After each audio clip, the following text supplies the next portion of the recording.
کله چې د انسان ځنکدن شروع شو بیا د توبه نه قبلېږي. ځنکدن سٹارټ شو بیا توبه نه قبلېږي. کله ځنکدن نه مخکې د توبه الله رب العالمین ته وکړله، الله سبحانه وتعالی د بنده توبه قبلوي.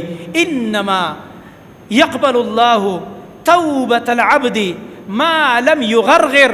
بشک الله رب العالمین توبه د بنده قبلوي سو پورې چې په د حالت د غرغري او د ځنکدن نه شروع شوی پینه مخکې توبه قبلېږي.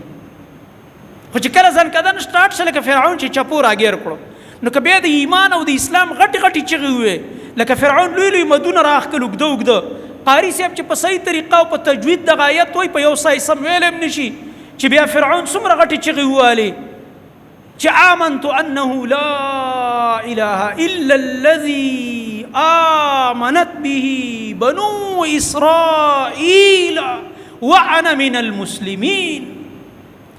ایمان مې راوړو په هغه الله چې نشته حقدار د بندګۍ سوا د هغه نه. دا فرعون کلمات دي چې د چپو په وخت کې ویل.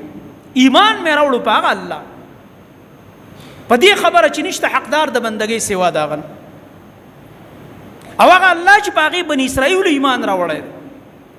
او زه اوس د مسلمانانو نه شم، ما اوس غاړه کېښوده د موسی علیه السلام دعوت ته او د الله توحید او د دې موسی علیه السلام رسالت مې ومنلو.